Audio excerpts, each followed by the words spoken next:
강남역 같은 데 금요일날 가면은 이제 막 남자들끼리 합성 많이 하잖아요. 그럼 상대방이 싫어할 만한 유형력 행사만 있으면 아무튼 강제추행이 된다는 거기 때문에 조금 더 명확했으면 좋겠는 거예요. 그러니까 뭘 정확히 하지 말라는 건지, 어디까지 해도 되고 어디까지 해도 안 되는 건지, 뭐가 정확히 강제추행인지를 판결을 받아봐야 알아요. 진짜 이제 그 사후적인 변심에 의해서 고소를 하시거나 하는 경우에 억울한 사람을 만들 여지가 너무 높다.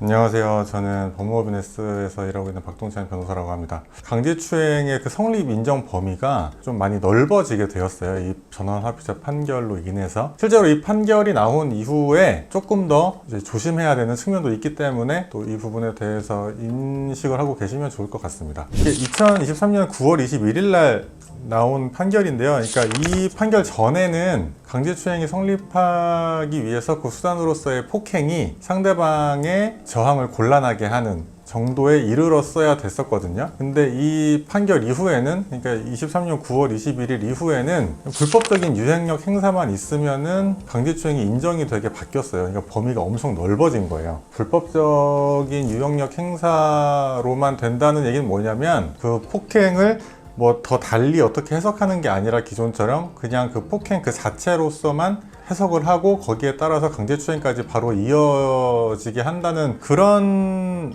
의미로 받아들여지거든요. 근데 이제 대법원이 그 근거로 여러 가지를 쓰고 있는데, 제가 그 중에서 조금 이제 이렇게 해도 되나 싶은 논거가 몇 개가 있어요. 그 중에 한 개가 뭐냐면은, 이제 원래 기존처럼 항거가 곤란할 정도에 이르러야 된다고 해석을 하게 되면은 이제 재판을 함에 있어서 상대방이 얼마나 그럼 저항했는지를 봐야 된다는 거예요. 그러면은 그 결과 이제 항상 그 성범죄의 피해자들은 자기가 원하지 않으면 그냥 안 하면 되는 건데, 꼭 일정 부분에 저항을 해야 될 의무까지 부여된다는 것이죠. 그러니까 그렇게 법을 해석해서는 안 된다는 게 대법원의 입장인데, 이제 그거에 100번 동의를 하지만은 뭐가 문제냐면은, 기존에는 지금 이제 비동의추행죄의 입법이 아직 되지 않고 지금 논의만 되고 있거든요. 근데 이제 상대방이 한 걸 하든 안 하든 그냥 불법적인 유형력 행사만 있으면은 강제추행을 인정하게 되면은 사실상 이게 비동의추행죄를 입법하는 식으로 법을 해석하게 돼요. 근데 이제 우리나라는 미국처럼 불문법 국가가 아니라 성문법 국가이기 때문에 입법을 통해서 해결을 해야 되거든요. 이 부분을. 그래야 말끔해져요. 그러면 어떤 부작용이 있냐면, 당시에는 크게 문제가 안 됐다가 이제 사후적으로 뭐 때문에 기분이 나빠서 신고를 만약에 한 경우에 그거를 걸러낼 장치가 되게 미비하단 말이에요, 현재는. 근데 그거를 충분히 걸러낼 장치가 없는 상황에서 이 법을 이런 식으로 이제 바꿔서 전원합의체로 바꿔서 해석한 경우에 그런 부작용이 조금 걱정이 되는 거죠. 그리고 실제로 최근에 이제 왜 막 강남역 같은 데 금요일날 가면은 이제 막 남자들끼리 합성 많이 하잖아요. 그럼 이제 합석을 했어요. 그래서 이제 이렇게 옆에서 술 같이 먹고 그러잖아요.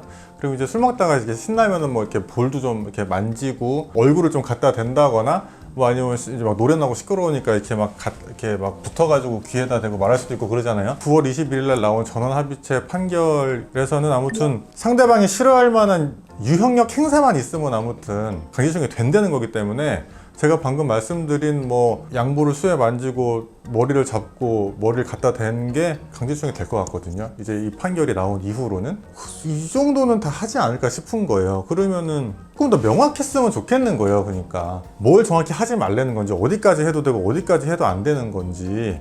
근데 뭐 에브리 싱글 타임 매번 뭐 할 때마다 뭐 볼 만져도 되냐고, 머리 만져도 되냐, 뭐 이렇게 술 먹다가 뭐 잠깐 손 만져도 이렇게 매번 동의를 받아야 되겠죠? 그거를 좀 옛날에 그렇게 저항이 곤란한 폭행으로 딱 했을 때는 그치, 그 정도만 안 하면 되겠다, 뭐 이런 게 있었는데, 그러니까 우리나라는 이제 추행 부위를 판단함에 있어서 뭐 손이 됐든 팔뚝이 됐든 뭐 발이 됐든 허벅지가 됐든 성기나 가슴 같은 대표적인 그런 성적 수치심을 느낄 만한 부위가 됐든 본질적인 차이가 없다라고 판단을 한단 말이에요. 딴 나라는 그렇지 않거든요. 차등을 둬요. 그러면은 제 생각에는 제가 진짜 완전 제 개인적인 생각인데, 그럼 이전에 그 저항을 곤란한 정도의, 그러니까 이전 판례죠. 그거를 유지하되 정말 이제는 차등을 둬서, 부위별로 차등을 둬서 뭐 어떤 가슴이나 엉덩이나 음부 같은데, 아니면 성기나 이런 데는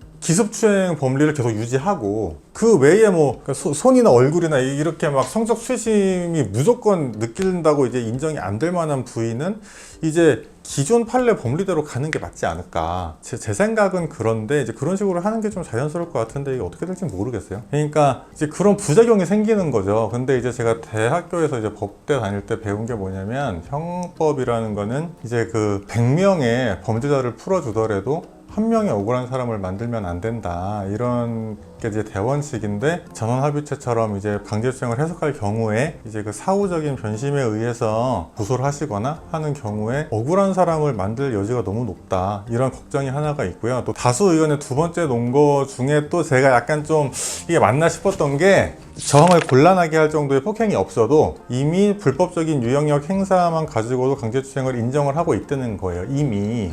그렇기 때문에 이제 그 흐름에 맞게 판례를 변경할 뿐이다. 이게 또 두 번째 논건데, 그러니까 아까도 말씀드렸지만 우리나라는 성문법 국가잖아요. 그러면은 저라면은 제 생각은 뭐냐면은 그동안 그런 법을 잘못 적용한 건 거예요. 제 생각에는. 그러니까 한 거를 곤란하게 할 정도의 폭행으로 다시 해석을 하는 게 엄격하게 성문법 국가랑 그게 맞는 것 같은데 대법원은 이미 그렇게 해석을 안 하고 있었기 때문에 바꾸겠다는 건데 이게 성문법 국가의 취지랑 잘 안 맞는 것 같은 거예요. 미국 같은 불문법 국가면 모르겠는데 그게 좀 고민해야 될 지점이 아닌가 싶고, 그 다음에 이제 끝으로 그런 얘기가 있어요. 그러니까 변호사들은 이제 그런 개념을 가지고 있었는데 기존에는 그냥 단순 추행, 공중 밀집 장소 추행 같이 이제 단순 추행인 경우랑 뭐 위력에 의한 추행, 그러니까 뭐 저기 직장 상사가 보통 하는 경우겠죠. 위력에 의한 추행, 그 다음에 폭행에 의한 추행 이렇게 단계별로 이렇게 머리에 넣고 있었거든요, 그동안. 근데 이제 폭행의 개념을 너무 넓히다 보니까 위력이랑 이거 헷갈리는 거 아니냐, 이런 논의가 그 대법원 내부에서 있었던 것 같아요. 그래서 이제 실제로 그 별개 의견도 나오는데 폭행의 범위를 이렇게 넓혀놓으면은 위력이랑 불분명해진다, 이런 비판이 있으니까 다수 의견이 뭐라고 하냐면은 개념상은 구분이 가능하다는 거예요. 사전적 개념상은 구분이 가능하거든요. 근데 이제 제가 이걸 보면서 무슨 생각이 들었냐면은 그러니까 뭐 노르스름 하다랑 누리끼리 하다랑 개념상은 다르겠죠. 근데 그 어느 정도냐, 얼마나 놀았냐, 그 두 개가 얼마나 놀았냐고 했을 때 1부터 10까지 했을 때 걔네가 정확히 얼마나 놀한 거에 들어가는 거냐라고 했을 때 그 정도의 차이는 확실히 머리에 안 박히잖아요. 위력이랑 폭행도 그렇거든요. 이게 개념은 다르지만은 어느 정도냐, 1부터 10까지 해서 어느 정도냐고 했을 때 그게 개념이 잘 안 서요, 변호사들도. 그래서 이걸 개념상 다르다고 하면서 논걸 제시하는 게 제 생각에는 약간 좀 빠져나가는 느낌이 있어 보이는 것 같아요. 근데 이제 제가 이거를 집중해서 본 결정적인 이유는 뭐냐면 제가 뭐가 정확히 강제추행인지를 판결을 받아봐야 알아요. 진짜 알 수가 없어. 그래서 지금 계속 이제 옛날부터 기습추행에 대해서 명확성의 원칙에 반한다는 헌법소원이 계속 들어가고 있었거든요. 근데 옛날엔 그나마 기습추행이랑 강제추행이랑 차이가 있었어요. 기습추행은 힘의 대소강력을 구분하는 거고 강제추행은 저항을 곤란하게 할 정도라고 이제 개념을 명확히 구분을 해놨기 때문에 옛날에는 두 개는 안 헷갈렸었거든요. 기습추행이랑 강제추행이. 근데 이제는 강제추행의 폭행이 그냥 불법적인 유형력 행사이기 때문에 이제는 기습추행이랑 강제추행도 약간 애매해졌어요. 제가 대학원 다닐 때 폭행이 뭐고 상해가 뭐냐 구별이 딱 안 가거든요. 처음에는. 그럼 그때 이제 어떻게 외웠냐면은 스치면 폭행이고 다치면 상해다, 이렇게 외웠을 정도로 폭행은 아무튼 불법적인 유형력 행사만 있으면 폭행이란 말이에요. 근데 이제 그 폭행 개념을 강제추행의 폭행으로 끌고 들어와 버리니까 이제는 너무 넓어지니까 이 전원합의체 판결이 계속 유지가 된다면은 더 옛날보다 더 조심해야 되겠죠.